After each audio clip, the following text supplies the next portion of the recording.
بسم اللہ الرحمن الرحیم۔ السلام علیکم ورحمۃ اللہ وبرکاتہ۔ محترم ناظرین، قربانی کے ایام کے اندر ہر مسلمان کی خواہش ہوتی ہے جو صاحب نصاب ہے کہ میں قربانی کروں اور قربانی کے اندر اچھے سے اچھا جانور لے کے آؤں اور اس کی خدمت کروں اور اس کو قربان کروں، اور ہونا بھی یہ چاہیے کیونکہ اللہ کے نبی صلی اللہ علیہ وسلم نے فرمایا سمینوا ضحایاکم فإنها علی الصراط مطایاکم، کہ اپنے جانوروں کو، اپنی قربانیوں کو خوب موٹا کرو، یعنی ان کو خوب کھلاؤ پلاؤ کہ وہ خوب اچھی طرح موٹے ہو جائیں جانور۔ کیوں؟ فإنها علی الصراط مطایاکم، کیونکہ یہ تمہارے جانور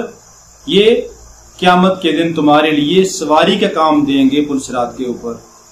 کہ جب پل صراط کے اوپر گزرنا ہوگا تو یہ تمہارے قربانی کے جانور تمہارے لیے وہاں پہ سواری کا کام دیں گے کہ ان کے اوپر سوار ہو کے تم پل صراط سے پار ہو جاؤ گے۔ تو اس لیے حکم تو یہی ہے کہ آدمی قربانی کے جانوروں کو خوب اچھی طرح کھلائے پلائے، ان کی خدمت کرے، بلکہ بہتر تو یہی ہوتا ہے کہ آدمی قربانی سے کچھ عرصہ پہلے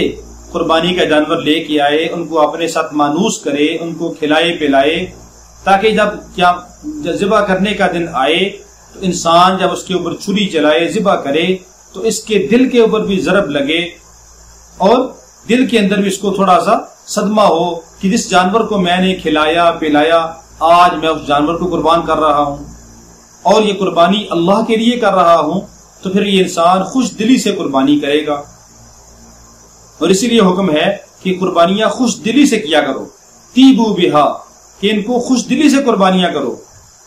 کیونکہ قربانی کرنے کی وجہ سے اللہ رب العالمین جو ہی پہلا قطرہ جب قربانی کا خون کا زمین پر گرتا ہے تو اللہ رب العالمین گناہوں کو معاف کر دیتے ہیں۔ خون کا قطرہ زمین کے اوپر گرنے سے پہلے اللہ رب العالمین گناہوں کو معاف کر دیتے ہیں۔ تو اس لیے قربانیوں کے جانور اچھے اور بھلے ہونی چاہیے اور خوب ان کی خدمت کرنی چاہیے، موٹے تازے ہونے چاہیے، لیکن اس کے اندر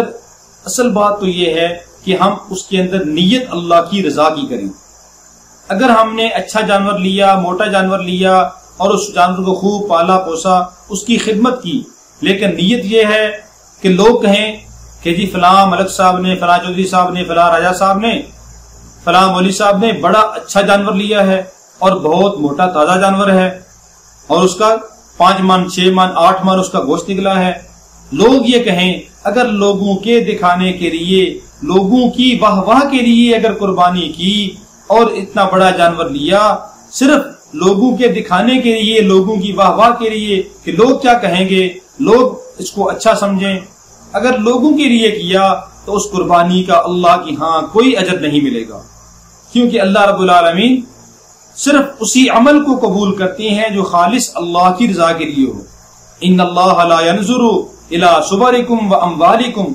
ولکن ينظر الى قلوبکم واعمالکم، او کما قال علیہ السلام، کہ اللہ تعالیٰ تمہارے مالوں اور تمہاری شکل و صورت کو نہیں دیکھتے، بلکہ اللہ رب العالمین تو تمہارے اعمال کو دیکھتے ہیں اور تمہارے دل کو دیکھتے ہیں۔ تو اس لیے دل کے اندر نیت خالص اللہ کی رضا کی ہونی چاہیے۔ ریاکاری، دکھلاوا، شہرت اگر مقصود ہے تو اس کا اللہ کی ہاں کوئی اجر نہیں ملے گا۔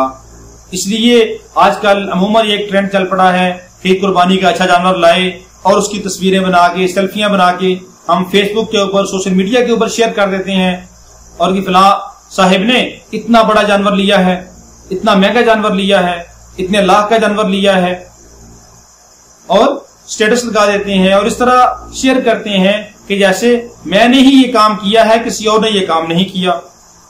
تو اگر ریاکاری، دکھلاوا، شہرت مقصود ہوئی، چونکہ عبادت ہے تو عبادت کے اندر خالص اللہ کی رضا کی نیت ہونی چاہیے۔ اگر ریاکاری، دکھلاوا، شہرت کی نیت آ گئی تو سارا عمل ضائع ہو جائے گا، اس کا ایک ذرے کے برابر بھی اللہ کے ہاں اجر و ثواب نہیں ملے گا۔ اللہ رب العالمین ہم سب کو سارے اعمال اپنی رضا کے لیے کرنے کی توفیق عطا فرمائے۔